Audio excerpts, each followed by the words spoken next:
माता जी। ननिहाल में तो सब कुशल से हैं,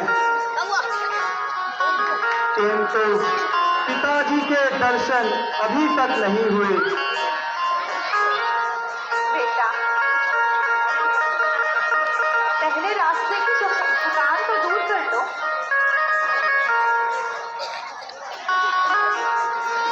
थोड़ा जलपान कर लो, धीरे धीरे सब बताती हूँ।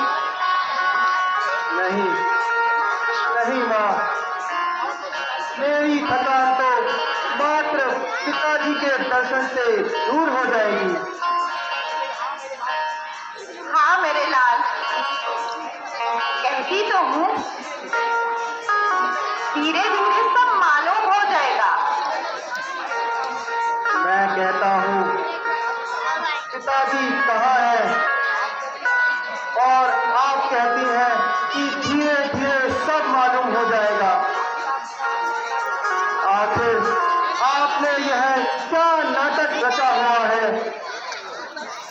कहती तो हूँ, कुछ देर आराम कर लो, फिर सब पता चल जाएगा।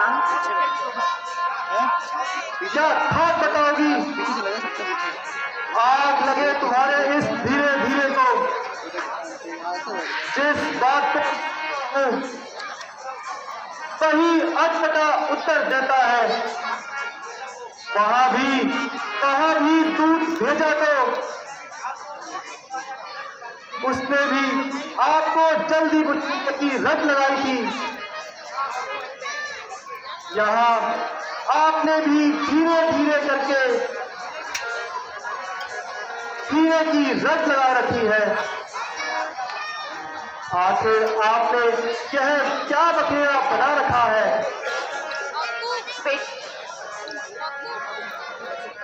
पेड़ की बाल हट कर रही हो, कह तो रही हूँ तुमको धीरे धीरे। बस बस बस बस माता जी, यह शब्द अगर सुन पा रहे तो मैं अपने प्राण यहीं पर क्या सुनना। बताइए पिताजी कहाँ है? बेटा, शौक है कि तुम्हारी हम सबको छोड़कर इस घर से चले गए। पिताजी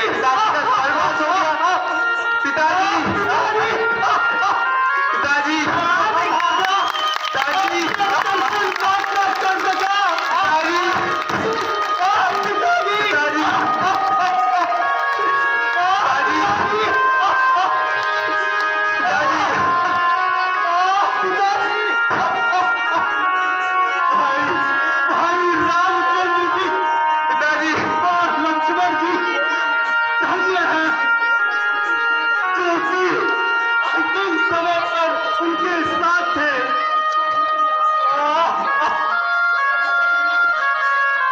माता यह तो बताइए उन्हें क्या रोका? बेटा, वैसे तो कुछ भी रोग नहीं था, बस हाय राम हाय लक्ष्मण कहते कहते अपने प्राण तक दिए।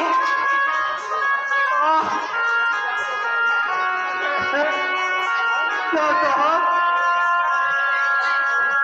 भाई रामचंद्र और लक्ष्मण जी, भाई पिता की उपस्थिति में नहीं थे। हाँ बेटा, वो तो पहले ही वन चले गए थे। उन्हीं के वियोग में महाराज ने प्राण त्यागे हैं।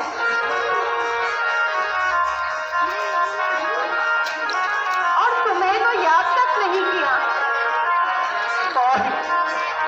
ऐसा चारों पुत्रों के होने के बावजूद अंतिम समय में पिताजी के अंतिम क्षणों में कोई भी उनकी उपस्थिति में नहीं था।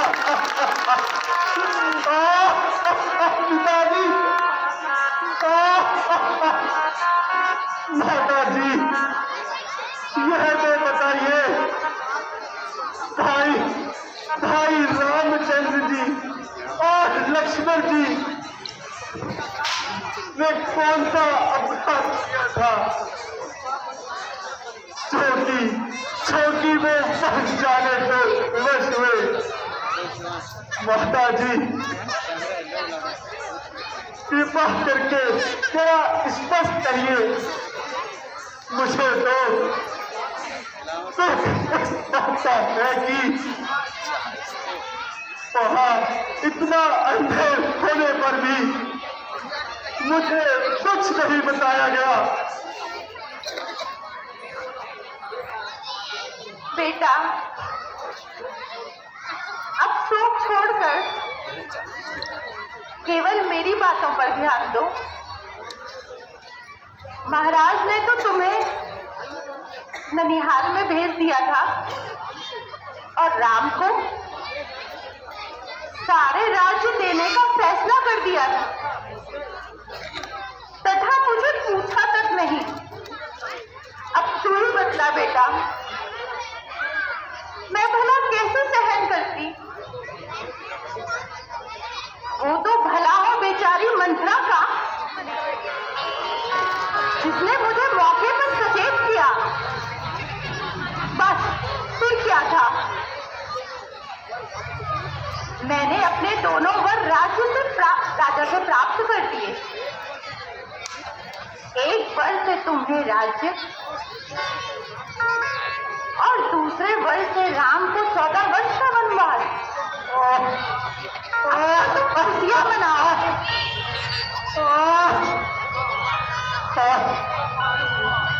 मालूम हुआ ये